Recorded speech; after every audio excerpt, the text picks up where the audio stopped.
मुझे ये बताइए गुलाम सरवर साहब, मुझे ये बताइए, एक मिनट कासमी साहब रुकिए। गुलाम सरवर मुझे एक बात बताइए, अगर मान लीजिए मैं हिंदू हूं, मुझे कोई आकर कहेगा कि सुनो एक काम करो, ये मां काली का अपमान हुआ है, चलो हम लोग गर्दन काट देते हैं, मैं आपको कह रहा हूं, और ये कोई कह दे कि भाई ये यही हमारा ऊपर वाला चाहता है, हर हिंदू कह देगा अरे नहीं बॉस क्या बात कर रहे हो, हमारे यहां कहीं नहीं लिखा है कि भाई तुम गर्दन काट दो।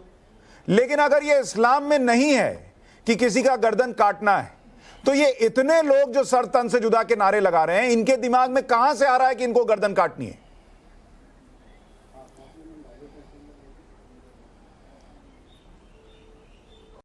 देखिए, इसमें दोनों बातों को समझना है। ऐसा नहीं है कि इस्लाम के मानने वालों का माइंडसेट है और दूसरे वालों का नहीं है। सोशल मीडिया पर जब हम लोग सर्च करते हैं, ट्विटर जब देखते हैं, फेसबुक और इंस्टा पर जाते हैं, वक्त हम लोग देते ही हैं, सामाजिक लोग हैं। और अभी 11 बजे हमने सोशल मीडिया पर ही एक कार्यक्रम किया था, यानी पब्लिकली प्रोग्राम किया था, जिसमें सोशल मीडिया के ऊपर लेक्चर देना था।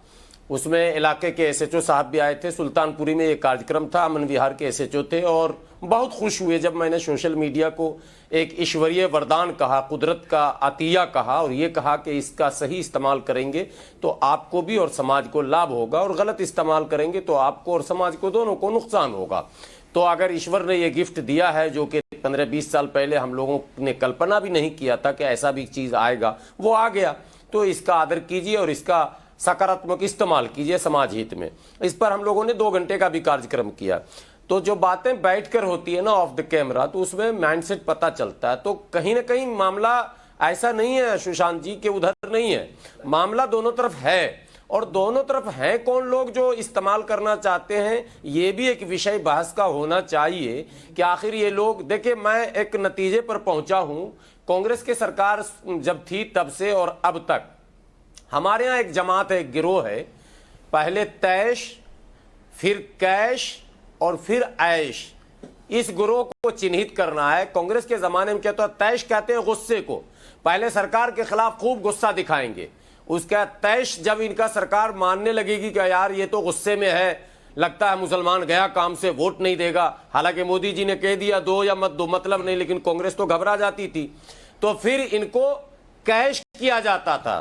तैश दिखाइए, कैश कीजिए, और कैश जब हो जाए तो ऐश कीजिए। ये समाज के लिए इन्होंने काम नहीं किया, ये इनको स्वीकारना पड़ेगा देर सवेर। हम जैसे लोगों पर तनकीद करके समस्या का समाधान नहीं होगा। मैं बड़े खुले मन से अपने सभी बड़ों से, जिनका मैं आदर और सम्मान करता हूं, उनसे फिर कह रहा हूं कि, और केवल चैनल के माध्यम से नहीं, लगातार मंचों से, फेसबुक पर मैं मुस्तकिल कह रहा हूं, मैं इनके निशाने पर भी हूं, ये भी मुझे खबर है, लेकिन मैं इनको कहता हूं कि आप जो कुछ गुस्सा हमारे ऊपर उतार लीजिए, मगर मुल्क बचाने के लिए, मिल्लत को बचाने के लिए आपको सामने आना ही पड़ेगा। और समय भी नहीं है, ये भी मैं आज बड़े चैनल पर कह रहा हूं, समय नहीं है। अगर इन्होंने आनाकानी की और समय की नजाकत को नहीं समझा, तो देश में लोगों को संभालना बहुत मुश्किल हो जाएगा।